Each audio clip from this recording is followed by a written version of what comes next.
Bienvenue à Présence Radio.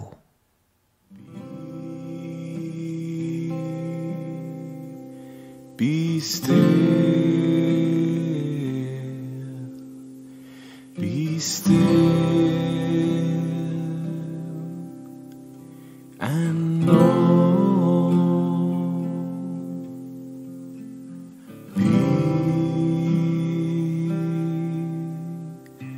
be still, be still.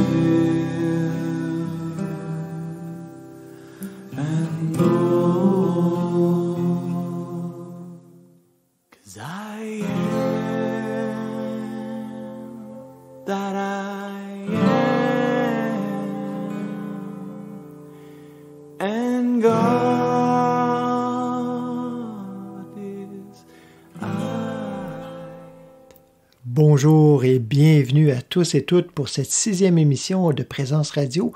Déjà 6e émission, j'ai l'impression que ça va vite. Et puis, j'ai aussi l'impression que ça fait longtemps que je fais ça. En tout cas, j'ai beaucoup de plaisir. J'espère que vous avez au moins la moitié du plaisir que j'ai à le faire, à l'écouter.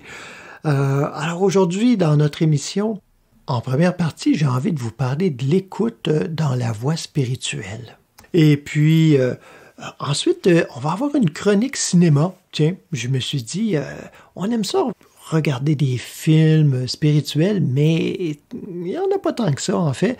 Alors, moi, j'en ai regardé plusieurs, et puis, de temps à autre, peut-être pas à chaque émission, mais aussi souvent que possible, je vous parlerai de différents films, peut-être des nouveaux ou d'autres plus anciens.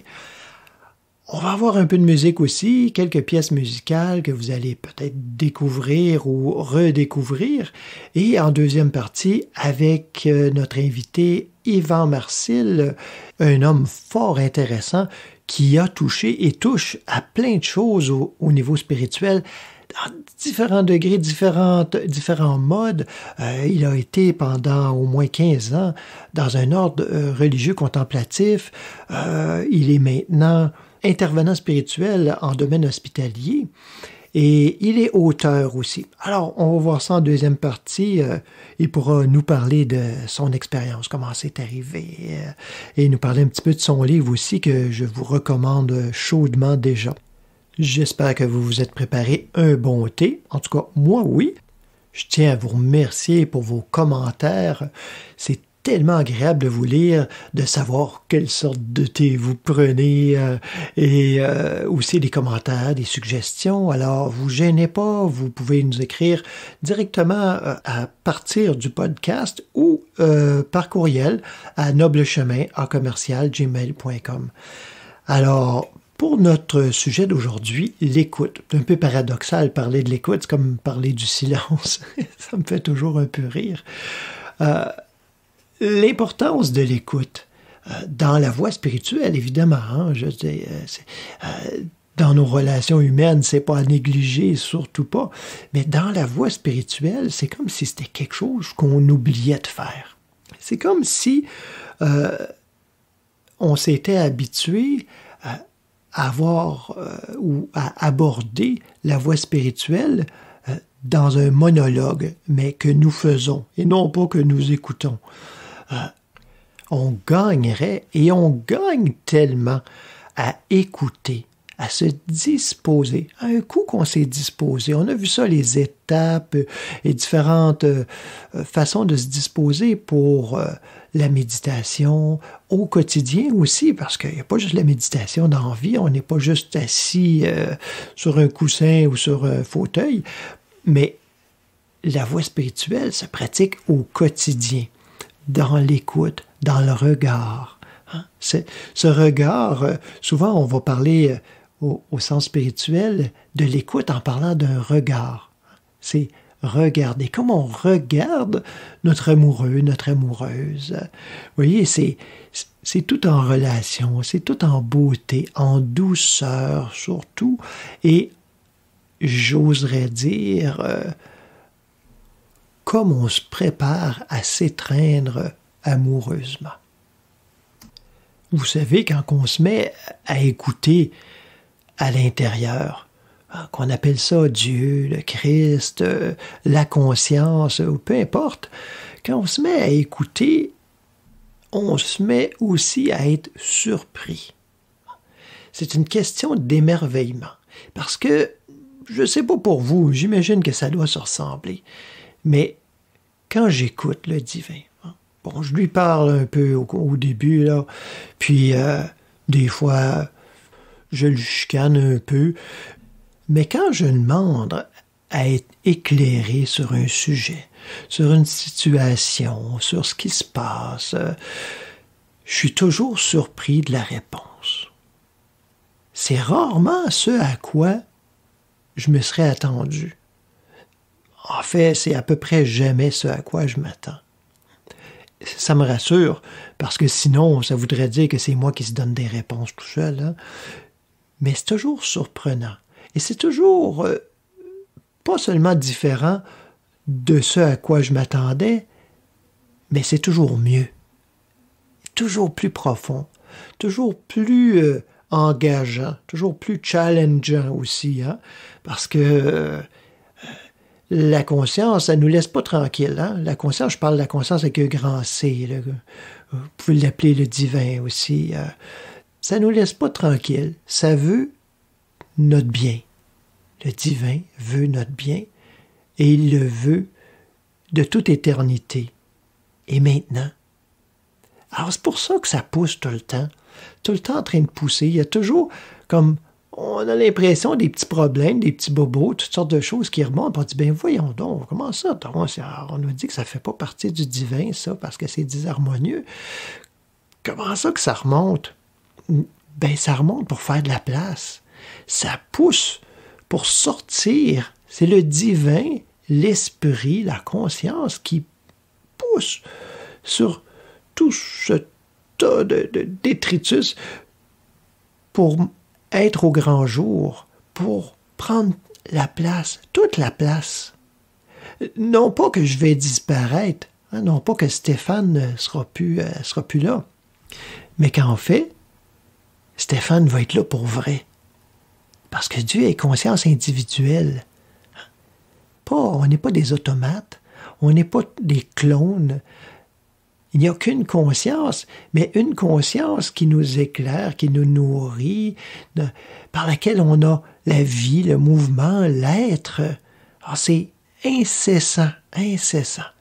Mais pour ça, pour s'en rendre compte, on peut le savoir, peut-être vous l'avez sûrement déjà entendu, mais l'important, c'est d'en être conscient, de pouvoir le vivre, que ça s'exprime dans ma vie et dans mon champ de conscience, c'est-à-dire tous ceux qui m'entourent aussi. Parce que sinon, qu'est-ce que ça donne? Alors, il faut s'arrêter, il faut écouter, il faut prendre le temps pour écouter. Il faut se familiariser avec le langage. Hein? On le sait, on écoute quelqu'un même dans notre propre langue, ou peut-être si c'est une langue seconde, c'est encore plus évident. On entend quelqu'un, puis on fait « Ah, voyons, on dirait que je comprends pas tout à fait tout ce qu'il dit. » Pour toutes sortes de raisons, le débit, le ton, les mots utilisés, hein, un certain jargon, des fois, qui vient d'un lieu, d'une époque. Et puis là, c'est comme quand on lit aussi un auteur.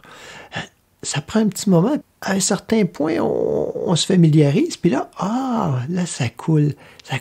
On se met en syntonie avec l'esprit de notre interlocuteur, que ce soit par un livre ou par un entretien audio, vidéo, peu importe. Et puis là, on entre en syntonie, on écoute et on comprend. Mais c'est la même chose. L'écoute spirituelle, on commence par se déposer, et puis là, on écoute. On s'arrête, puis on écoute vraiment. Sans essayer de se donner des réponses, sans se précipiter. Si ça prend plus de temps, on attend plus longtemps. Il y a une beauté dans cette attente, écoute active, attentive, amoureuse. Il y a quelque chose de beau, de profond, de léger. Et plus on s'y adonne, plus on a envie de s'y adonner, plus on a hâte à ces moments d'intimité, ces moments de communion. C'est pas juste comme une relation amoureuse, c'est une relation amoureuse. Voyez comment on est bien juste là, un à côté de l'autre. Prendre le temps de s'écouter, parce que le divin nous écoute aussi. C'est pas à sens unique. Il nous écoute et je l'écoute. Je vous propose d'écouter une pièce de musique sensationnelle que j'ai découvert sur YouTube.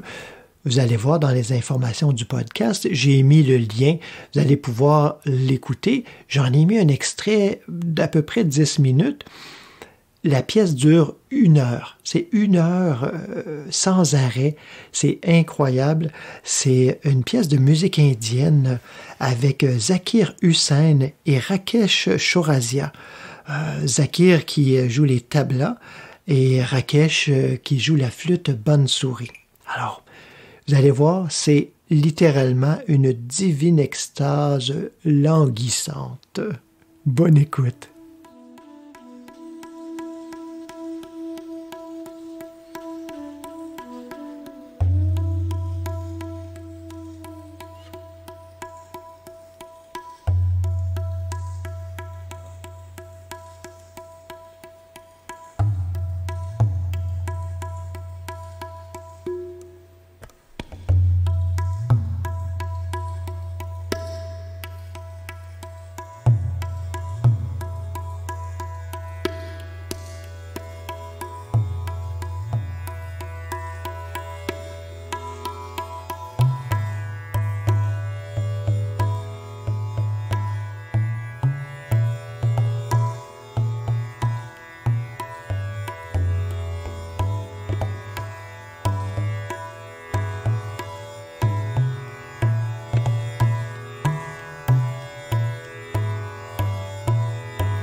Incroyable, n'est-ce pas? Hein? Je vous l'avais dit.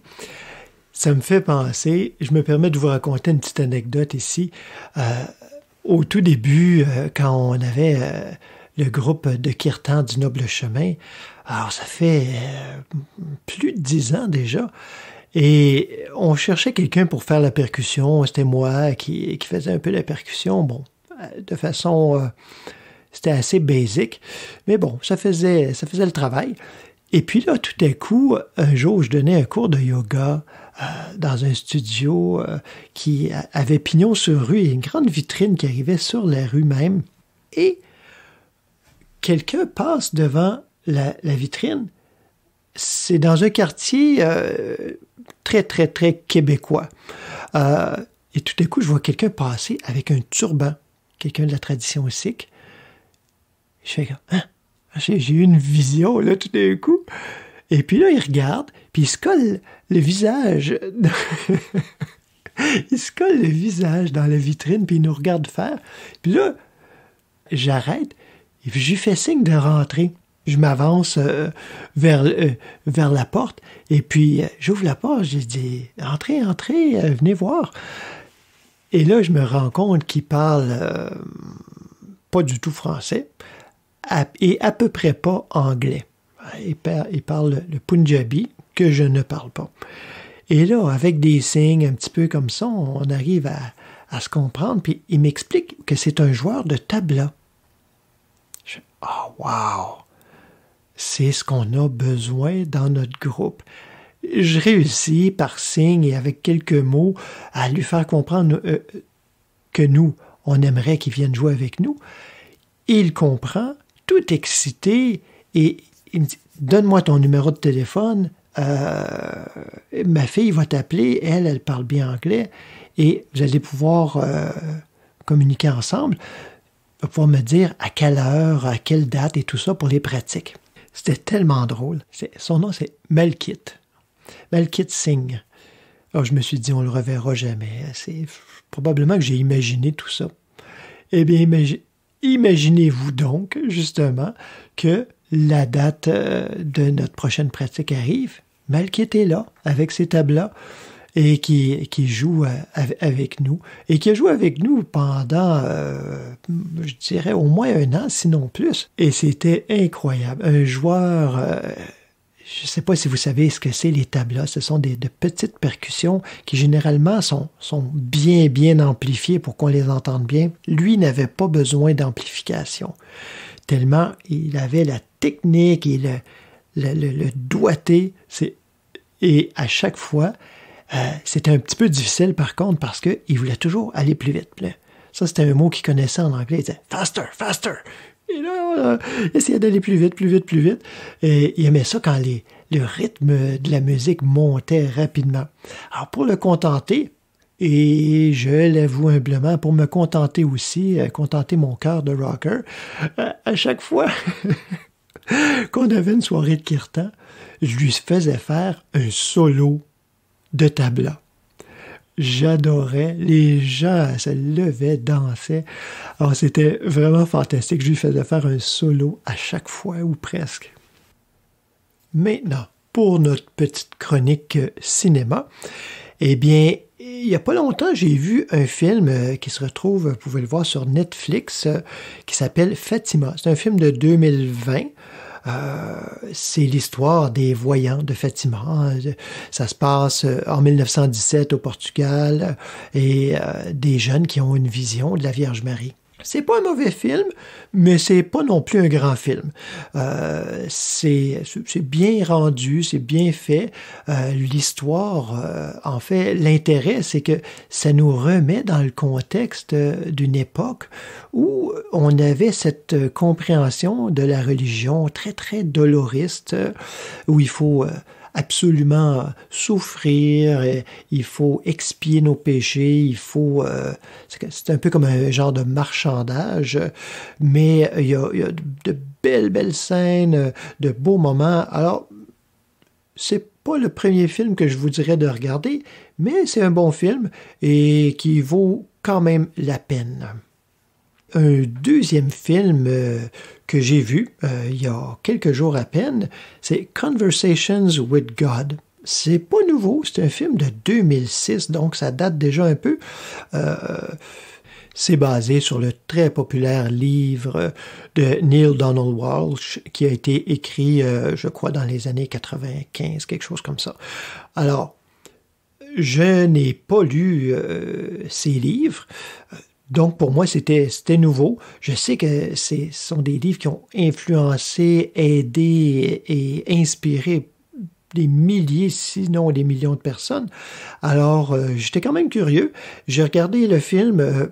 Encore une fois, pas un grand film, mais un bon film. J'ai vraiment apprécié de voir son histoire, comment c'est arrivé, comment il en est arrivé à ça. Et c'est intéressant de voir comment, souvent, c'est comme ça que ça se passe. On a besoin d'aller toucher le fond et pour se tourner vers Dieu, se tourner vers l'essentiel, vers le plus grand, vers ce qui est en nous déjà. Puis c'est ce que Neale Donald Walsch décrit dans ses livres. Alors c'est littéralement des conversations qu'il a eues avec Dieu. En tout cas, c'est comme ça qu'il l'a interprété. Malgré que c'est un film de 2006, je ne l'ai pas trouvé sur aucune plateforme régulière, genre Netflix ou Amazon Prime ou des choses comme ça. J'ai dû le louer via YouTube. Alors on peut louer, je ne sais pas si c'est nouveau, mais pour moi c'était nouveau de louer via YouTube. Alors c'était très bonne qualité, en qualité HD. Alors un bon film, une belle soirée pour se plonger dans cette écoute justement du divin. Avant de passer à la deuxième partie avec notre invité Yvan Marcil, je nous invite à écouter une pièce du Noble Chemin, tirée de l'album Be Still. Cette pièce, c'est Om, Amen, Om. Le Om qu'on connaît de la tradition extrême-orientale, autant chez les bouddhistes que chez les hindouistes. Et le Amen, commun aux trois grandes religions monothéistes qui sont le judaïsme, le christianisme et l'islam. Comprenons un petit peu différemment Amen, Amin. Cette pièce est une composition de Sukanda, Lisanne Boulay, qui joue avec nous depuis de nombreuses années. Et vous pouvez avoir toutes les informations pour les différentes pièces et pour vous procurer l'album du Noble Chemin dans les informations du podcast. Bonne écoute!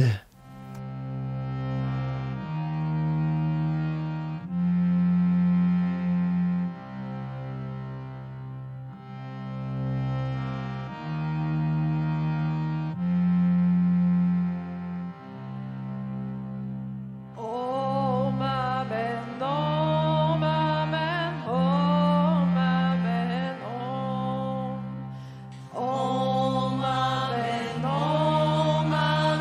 Om.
Déjà dans la première partie, je vous ai présenté un peu notre invité qui devrait pas tarder.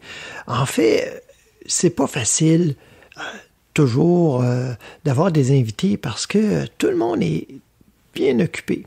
Yvan, c'est un homme occupé, qui travaille fort, qui travaille comme intervenant en soins spirituels, je le mentionnais au début. Alors, on a essayé de l'avoir comme invité, puis il me disait, ben écoute, pas cette semaine, l'autre semaine, puis dans 3 semaines, ça va être possible. Alors, je me suis dit, voilà une mission. J'ai dit, bon, ben Yvan, comment est-ce qu'on peut s'arranger? Qu'est-ce qui est le mieux pour toi? Il dit, écoute, c'est pas maintenant, il faudrait quasiment que je me téléporte. Eh bien, cette semaine, on tente l'impossible. Nous allons téléporter notre invité directement dans notre studio. J'ajuste quelques manettes, je tourne quelques boutons et...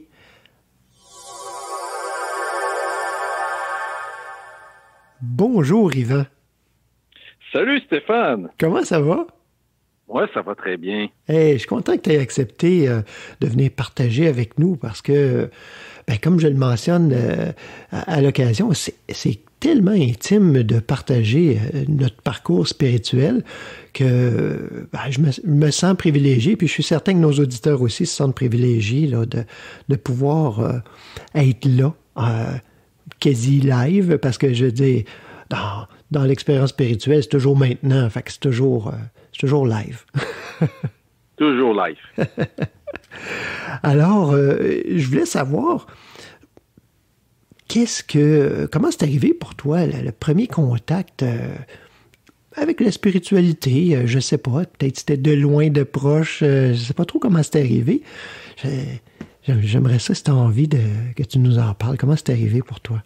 Ben oui, écoutez, c'est sûr que, au fond, on baigne tous dans le spirituel sans le savoir, hein? Oui. On est comme le petit poisson dans l'océan qui sait pas qui est dans l'eau. Effectivement. Mais là, j'ai vécu une expérience où justement la conscience spirituelle s'est ouverte chez moi davantage quand j'avais 17 ans. OK. Là, j'ai vraiment... Parce que, bon, j'avais été élevé catholique comme les gens de ma génération, là. Et mais bon, c'était des pratiques, il y avait quand même des bons moments dans le fond, comme on le sait, mais c'est pas, la conscience est moins ouverte, là. Mm-hmm. Mais à 17 ans, j'ai vraiment fait une expérience forte qui a changé le parcours, là, la trajectoire, qu'on dirait. Oui. Fait que là, c'est ça, c'était à 17 ans, je revenais du Vieux-Montréal, je me suis mis... bon, j'étais pas très bien dans ma peau, comme beaucoup d'adolescents d'ailleurs. Fait que j'étais pas très bien, puis là, bon, il y avait des problèmes familiaux, j'avais des problèmes personnels. J'étais en recherche de sens. Ça, c'était une caractéristique de ma vie. J'ai un petit côté philosophe de recherche de sens. Et là, je sais pas si j'avais la foi à l'époque ou pas. Il y avait des croyances, on était élevés là-dedans, mais c'était pas très assimilé personnellement. Uh-huh. Ceci dit, je me suis tourné vers le ciel, j'ai dit, Dieu, si tu existes, viens donc te manifester dans ma vie. Fait que c'était une genre de prière, j'en faisais pas gros. Et c'était plutôt un cri existentiel, parce que là, c'est comme si ma souffrance, je la lançais au ciel. Ouais. Alors que le spirituel n'est pas plus au ciel qu'ailleurs, mais à l'intérieur, hein, plus, comme dit les maîtres. Mais là, ça a été un cri du fond de l'abîme, je criais, hein, comme un pauvre. Fait que là, j'ai eu une réponse, ce qui n'est pas toujours le cas aussi rapide. J'ai vécu comme une expérience spirituelle qui est très... J'ai jamais pu en parler exactement en mots, hein, mais c'est comme vraiment une conscience spirituelle, que le spirituel existe, puis une conscience de l'infini. Oui, oui. J'ai pas vu l'infini, puis je pense qu'un infini, tu peux pas faire le tour, mais c'est comme si un nouveau monde s'ouvrait à moi, une ouverture de la conscience. Comme une certitude intérieure. Une conscience élargie, là, puis un genre de bien-être, de béatitude, de paix, de quiétude, puis je pourrais en rajouter, mais très difficile à dire, puis tellement que le lendemain, je peux même pas en parler, parce que j'ai vécu quelque chose de bien, mais j'avais pas de mots pour en parler, parce que j'avais pas aucun vocabulaire autant spirituel que religieux à l'époque. Fait que oui. le lendemain, j'ai cheminé avec ça, puis mais c'est une présence qui m'amenait beaucoup de joie et de paix intérieure. OK. Et mes quêtes existentielles dans toutes sortes de choses, que ce soit ma gang, des expériences de drogue ou pas, ça me disait plus rien. Cette recherche-là, c'était vraiment cette expérience intérieure qui me nourrissait. Ça me guidait, puis tranquillement, je suis revenu, ça m'a conduit, cette petite voix-là. Hein, une petite voix que j'écoutais et que je voulais que ça reste, mais je pensais que ça partirait de ma vie. Hein, je dis, oui? C'est intéressant, mais pourquoi que ça resterait ou ça restait pas? Je ne sais, mon mental ne savait pas du tout ce qui se passait. Vraiment pas. Mais tant que chaque jour, je chantais cette présence, je me suis guidé par ça, puis j'étais content. Et là, finalement, moi, de mon côté, je suis revenu à la tradition chrétienne tranquillement, parce que j'ai rencontré un cousin qui m'a aidé dans mon cheminement spirituel. J'ai lu la vie de Saint François d'Assise aussi, qui m'a beaucoup marqué. Ben j'imagine parce que il a vécu l'Évangile à fond. J'imagine que ça t'a marqué parce que ça ressemble quand même à ton expérience, là. Oui, ben écoute, Saint François d'Assise, c'est un radical, hein. Il a tout laissé pour l'Évangile. Puis nous autres, moi, mon expérience était assez intense, puis j'ai un tempérament plutôt passionné. Fait que quand j'ai vu lui qui laissait tout, puis qu'il a vraiment incarné cet Évangile, cette bonne nouvelle de l'amour vécu dans la pauvreté, de notre condition. Immédiatement, je me suis dit, ben écoute, ça m'a. Je trouvais que c'était authentique, son expérience spirituelle. Fait que ça a été un des premiers maîtres, parce qu'il y en a d'autres que j'ai vu après qui m'a aidé à me découvrir puis à cheminer vers eux. Parce qu'à un moment donné, ce que je me rends compte maintenant, après des dizaines d'années après, parce que cette expérience-là, j'en vis encore, mais c'est maintenant réfléchi, compris. Disons que je suis plus en résonance intelligible avec ça. C'est plus mature. Je dirais que un moment donné, Dalai Lama, ça m'avait frappé, il avait dit pour devenir universel, il faut s'enraciner quelque part. Je pense que c'est ça. Moi, je me suis enraciné dans ma tradition chrétienne. Et je pense que plus je m'enracine dans ma tradition, plus je m'ouvre à l'universel. Mais ça a pris du temps, parce qu'au début, ma tradition chrétienne, c'est comme un petit biberon, hein. Ça te nourrit, t'es un bébé spirituel, puis t'as besoin de choses concrètes, là. Fait que là, à un moment donné, je pense qu'avec les années, après m'être enraciné, mais si on parle de dizaines d'années, maintenant, je suis à une étape de ma vie où je peux m'ouvrir à ce que l'esprit universel, si on peut dire, hein. Parce que je pense que Dieu, c'est le Dieu de tous, et qui agit dans beaucoup de religions, dans beaucoup de spiritualité, dans beaucoup de maîtres spirituels. Puis maintenant, je suis rendu à une étape de ma vie que je m'enrichis beaucoup des autres traditions religieuses et spirituelles pour vivre la mienne autrement et mieux, je pense. Oui. J'imagine, tantôt, tu disais, en parlant de François d'Assise, qu'il avait réalisé sa pauvreté d'être, hein? Je l'ai retenu, là, parce que j'imagine que toi aussi, c'est ce que tu as réalisé, mais peut-être pas du premier coup. Peut-être que du premier coup, tu t'es dit, il faut faire pareil, pauvreté, chasteté, obéissance, puis c'est comme ça que ça doit fonctionner. Est-ce que tu t'es dit ça à un moment donné? Oui, c'est vrai, t'as tout à fait raison. C'était parce que comme tous les convertis, parce que moi, c'était comme une conversion que je vivais, à la grande surprise de ma famille qui comprenait rien. Malgré que c'était des croyants. Disons, moi, je comprenais rien, puis eux autres après, non plus.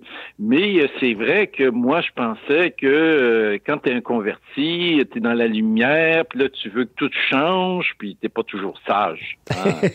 Là, tu te garoches sur les choses radicales comme chasteté, pauvreté, obéissance, mais dans le fond, parce que tu ne peux penser que donner tout à Dieu. Mais dans le fond, j'ai été un petit peu trop vite en affaires dans ma vie, là. Ça m'a pris encore dizaines d'années pour réaliser que c'était bien beau mon expérience spirituelle, mais ça m'empêchait pas de cheminer humainement. Hein. Puis j'avais beaucoup de blessures, de difficultés. Mais ça, disons que j'avais une belle conscience spirituelle, mais ma conscience humaine n'était pas très développée. Hein. Il a fallu quand même qu'elle le rejoigne, équilibrer les deux, si on peut dire. Et c'est pour ça qu'après un long cheminement de connaissance de moi, de même psychothérapie et tout ça, j'ai découvert que au niveau affectif, mon engagement assez radical qui se manifeste par mon engagement parce que je suis rentré dans une communauté religieuse. Oui. Qui s'appelle les Carbes, qui ressemble beaucoup aux franciscains, mais qui est pas tout à fait pareil, mais qui à l'époque correspondait mieux à ce que j'étais. Mais mon engagement religieux était teinté de ce feu de la conversion, mais j'avais laissé des côtés de mon être de côté, qui finalement a réclamé son dû à 35-40 ans. C'est une crise du milieu de la vie, puis là, ça m'a dit, écoute, Yvan, c'est parti, surtout les parties affectives, j'ai mis vie de côté pour ma recherche d'absolu, est revenu en force pour me dire, écoute, on existe, puis il faut que tu t'occupes de nous. Puis là, c'est là que j'ai fait une psychothérapie qui m'a amené tranquillement à découvrir que ma communauté ne me convenait plus dans ce style de vie, puis j'ai quitté pour devenir être homme ordinaire et faire une formation comme intervenant en soins spirituels à l'hôpital. Wow, c'est tout un parcours quand même, hein? Oui, c'est un beau parcours. Là, maintenant, je le vois autrement parce que je le vois avec du recul, là. Oui. Mais d'arriver à incorporer avec maturité tout ça, c'est pas... On diminue pas la spiritualité parce qu'on inclut l'humanité, comme tu l'appelles. Je pense que ça vient nourrir la maturité parce que la spiritualité englobe aussi l'humanité. Je sais pas ce que tu en penses, là, mais... Oui, tout à fait. C'est exactement ça. La vraie spiritualité doit inclure l'humain, parce que sinon, c'est une spiritualité, en langage chrétien, on dirait désincarnée. Jung dirait incomplète. Jung dit mieux vaut être complet que parfait. Puis ça, c'est ça. Puis il a absolument raison. Moi, c'est ça qui est arrivé, c'est que il me manquait quelque chose pour arriver à une spiritualité intégrale. Au fond, j'avais une spiritualité tronquée, puis là, il est devenu intégrale en intégrant davantage mon humanité puis qui j'étais, là. Et ça, Dieu, comment je le conçois, il est très patient, puis il va doucement, puis tu sais, ce que je dis là, c'est sur des dizaines d'années que l'intégration s'est faite peu à peu, Mais au début, je n'étais pas trop intégré, puis j'ai fait bien des conneries. Mais on s'imagine souvent que tout se passe dans un claquement de doigts, un peu comme tu as eu ton expérience à 17 ans. Dans le fond, c'est majeur, mais c'était un début. C'est jamais un claquement de doigts, parce que le travail à purifier l'ego, pour que notre ego devienne décentré, puis plus en lien avec tous, la conversion spirituelle, c'est un long processus. Et à 17 ans, j'ai fait un raccourci, j'appelle ça comme ça. Un claquement de doigts, touf! J'ai reçu en cadeau ce que j'étais, tout le sens de ma vie d'un coup, comme un cadeau, ça va me prendre toute ma vie pour le déballer. Parce que Dieu peut te donner quelque chose de fort d'un coup, mais ça t'empêche pas après de faire le long chemin pour y arriver. Il fait comme un petit raccourci, puis je suis un peu pédagogique dans le sens que il m'a donné la nanane, que j'ai la force de me rendre jusqu'au bout. C'est le truc de la carotte, c'est wow! J'ai été dans la contemplation, et après ça, tu recherches ça, parce que c'est bon, tu goûtes bon, puis tu continues. Mais l'intégration est très longue, Les claquements, il n'y a aucune spiritualité qui ne demande pas une purification de l'ego, qui demande un gros travail ardu et sur le temps. Ah oui, c'est certain. Dieu peut te faire des allègements, il donne des grâces pour te libérer de ton ego. Mais après ça, ne serait-ce que par humilité, t'en laisses des bouts pour te garder les deux pieds sur terre. Tout à fait. Ah oui. Alors, puis toi, ça t'a amené, t'en as glissé un petit mot tantôt, mais ça t'a amené à découvrir quand même beaucoup d'autres spiritualités aussi, tout en restant bien ancré, et peut-être même encore plus, mais ça t'a amené à découvrir d'autres aspects spirituels qui sont peut-être universels. Oui, tout à fait. Comme je disais, après m'être enseigné dans la tradition chrétienne, surtout que dans la tradition chrétienne, on ne fait pas le tour parce qu'il y a bien des spiritualités. Moi, c'est la spiritualité carmélitaine avec Jean de la Croix, Thérèse d'Avila et Thérèse de Lisieux qui m'a beaucoup nourri pendant un certain temps. Après ça, j'aime beaucoup les spiritualités de l'Inde, hein.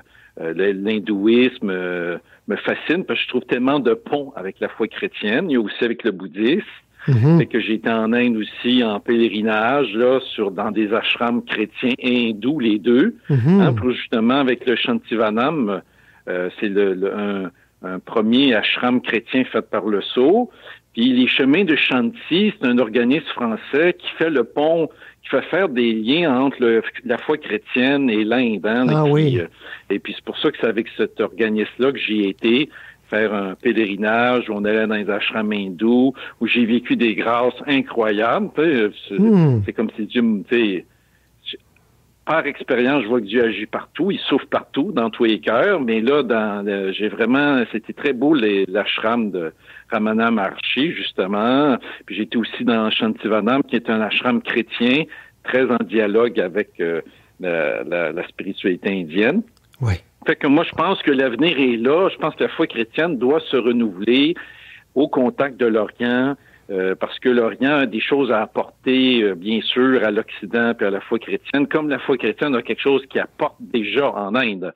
L'Inde est déjà influencée par la foi chrétienne dans le bon sens, surtout au niveau de l'engagement caritatif et social. Là. Oui. Puis la justice, l'égalité, la liberté. Écoutez, l'Inde, mais en même temps, je pense l'Évangile, en tout cas, l'Orient va nous aider à voir des choses de l'Évangile plus riches, plus profondes qu'on voit pas nécessairement parce qu'on a les collés trop dessus avec notre culture occidentale parfois. Oui.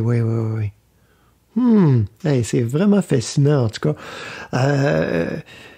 Tu mentionnais que maintenant, tu es intervenant en soins spirituels en centre hospitalier. Ça, c'est quand même une formation assez intense et profonde, je crois. Ben, comment c'est pour toi? Est-ce que ça a été comme une transition qui allait de soi ou ça a été challengeant aussi? Bien, c'était une transition heureuse parce qu'en quittant la communauté religieuse, le défi, c'est de trouver du travail. Puis bon, disons que j'avais, comme disait un accompagnateur, parce que ce qui m'a beaucoup aidé dans ma vie, c'est que j'ai eu des bons accompagnateurs qui m'ont été des bons miroirs, des bons soutiens pour cheminer vers moi-même, comme on dit. Ouais. Fait que j'avais mis tous mes œufs dans le même panier. Hein? Fait que là, ça faisait pas un gros CV quand je suis sorti. Mon CV était pas très garni quand je suis sorti de communauté. Fait qu'intervenant en soins spirituels, ben, ça allait chercher des compétences que j'avais. Sauf que j'avais à travailler davantage, parce qu'intervenant en soins spirituels, c'est une approche non confessionnelle, mais ça, c'est parfait parce que j'étais rendu là dans ma vie. Ouais. Une approche non confessionnelle qui est plus ouverte au spirituel universel. Mm-hmm.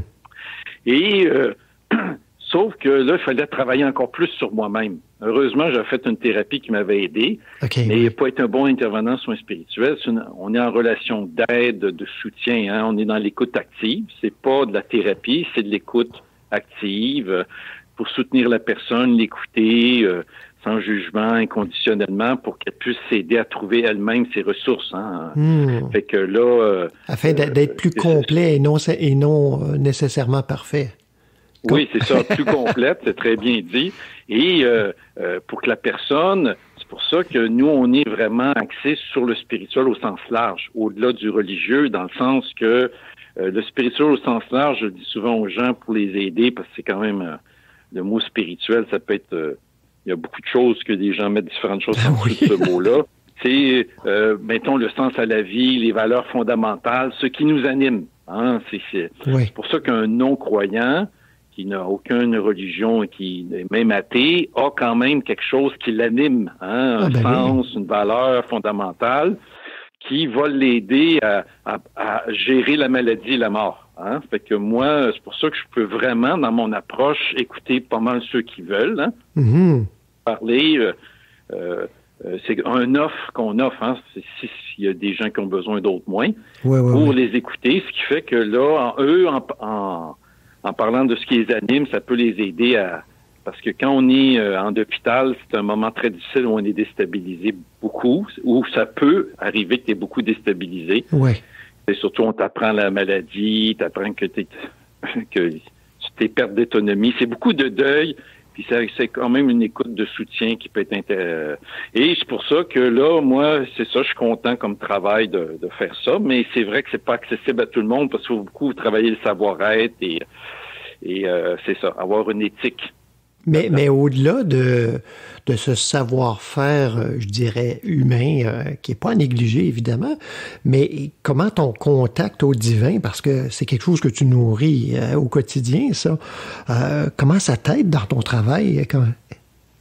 Bien, ça aide beaucoup parce que, comment je dirais, Bouddha, dans le bouddhisme, on parle des messagers divins. Hein, les messagers divins, Bouddha, c'est la mort, la maladie, la vieillesse. Hein? Ça a été des messagers qui l'ont amené à sa conversion, hein? Parce que lui, il était le prince Siddhartha, heureux dans son palais. Mm-hmm. Puis il a fallu qu'il sorte de son palais pour voir la mort, la maladie et la vieillesse, pour qu'il y ait des messages pour le réveiller. Mm-hmm. Fait que moi, je suis chanceux, j'ai ce message-là tous les jours dans mon travail. C'est des messagers divins qui me rappellent notre finitude, puis comment c'est l'essentiel. Qu'est-ce qui va durer au-delà de la mort? Qu'est-ce qui est l'impérissable? Qu'est-ce qui est les fondements? Qu'est-ce qui est nos rocs? Hein? Et c'est pour ça que moi, chaque matin, c'est sûr, c'est bien important la méditation, parce que ça me remet dans l'attitude de confiance, d'espérance, parce que malgré, c'est ça la vie spirituelle, malgré nos difficultés, malgré nos souffrances, on croit qu'il y a quelque chose d'autre, de plus profond, hein? Fait que moi, il faut que je le croie pour moi-même puis que je le vive, hein, de revenir à mes assises spirituelles. Ce qui fait que quand je rentre dans une chambre, j'en parle pas besoin, mais je dois avoir une posture d'espérance, d'espoir, que l'autre sent, en tout cas, parce que sinon, ça serait trop déprimant, ce travail-là, parce que tu es toujours confronté à de la mort, des fins de vie, des choses comme ça. T'as pas, toi, ton regard... ça serait un peu maso d'être dans ce milieu-là, entre guillemets, dans le sens que ça serait difficile. Ben oui. Que là, ce qui aide beaucoup, c'est ce regard-là et le mystère de l'empathie et de la compassion qui est sans limite, là. Oui. Hein, si je pense que je suis resté là, c'est par l'expérience de la compassion. Parce que la compassion est vraiment une expérience spirituelle. C'est pas toujours senti, mais même dans le bouddhisme, on en parle beaucoup.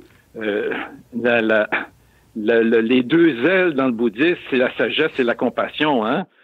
Fait que là, moi, je trouve que c'est ça, c'est la sagesse, moi, d'aller sur mes ressources et la compassion qui est sans limite. On peut jamais avoir trop de compassion, puis c'est un chemin spirituel.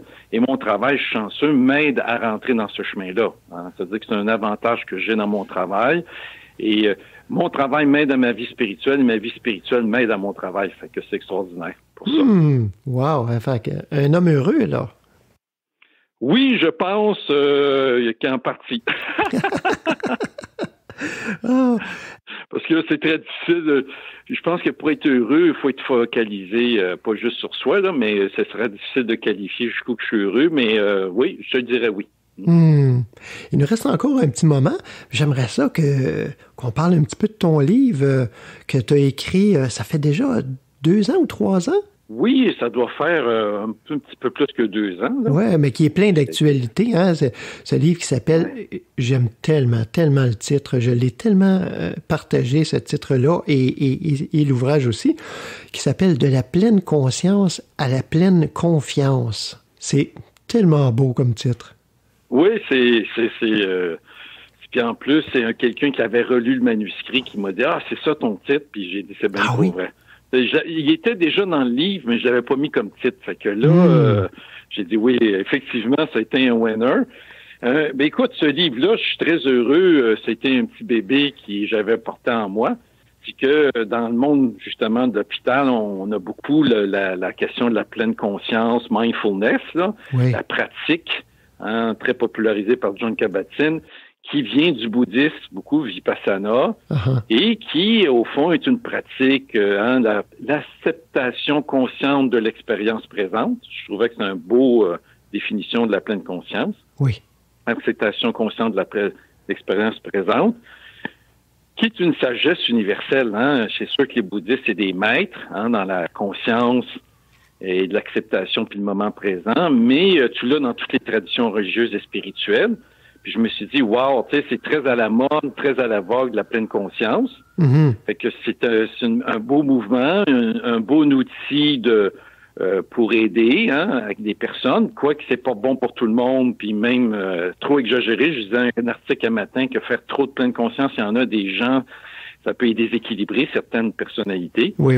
Ceci dit, c'est un bon instrument qui était là, puis j'ai dit, ça doit avoir des résonances dans l'Évangile, parce que c'est sûr que Jésus, ce qu'il y a de bon dans la pratique du Vipassana ou ailleurs, cette spiritualité de sagesse, de compassion, tu le retrouves dans l'Évangile. Fait que là, j'ai essayé de justement faire dialoguer les deux. OK. Cette pratique de la pleine conscience, que j'aime mieux parler présence attentive. Oui. Cette pratique de présence attentive, tu le retrouves dans l'Évangile, vécu par Jésus, enseigné par lui, mais dans d'autres mots. La réalité est toujours pareille, le vocabulaire est différent. Comme dans toutes les religions, il y a une expérience spirituelle commune, mais un vocabulaire qui sera toujours différent parce que c'est une autre culture, une autre théologie, puis ça là-dessus, ça peut pas matcher, comme on dit.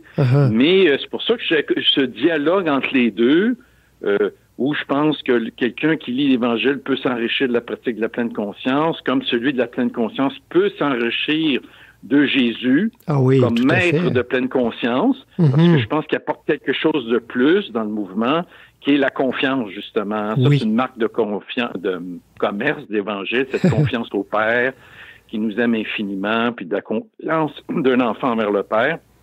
Fait que voilà, ça fait que je pense que c'était une tentative, une recherche de dialoguer les deux. Puis je pense que ça devrait continuer, parce que c'est juste un premier jalon. Voilà. Ah, excellent. En tout cas, moi, ici au Noble Chemin, c'est un centre de méditation, puis souvent je vais proposer cet ouvrage-là aux gens, mais pas simplement aux débutants, mais aux gens qui ont envie d'élargir leur horizon spirituel, justement, soit qui sont plus du côté occidental chrétien ou du côté oriental. Et je trouve que c'est un beau mariage. C'est pas une synthèse, c'est un mariage. Il y a quelque chose d'une beauté et de senti aussi. On voit que ça vient d'une expérience et non pas simplement d'une recherche académique, là. Tout à fait. Moi, c'est ça, ce que je me sens interpellé, c'est ça, ce livre-là en est, puis j'espère en faire peut-être un autre, c'est un pont entre l'Orient et l'Occident. C'est comme ça que je me sens appelé maintenant, là, parce que j'ai été longtemps comme théologien chrétien à creuser ma tradition. Mais je trouve que maintenant, il faut faire des ponts, puis ça m'interpelle. Puis je suis content que tu me dises ça, que tu le perçois aussi, là, je suis content. Vraiment, merci Stéphane pour ce beau commentaire. Merci à toi d'avoir accepté notre invitation. Puis, écoute, j'ai déjà hâte de lire les commentaires de nos auditeurs là-dessus.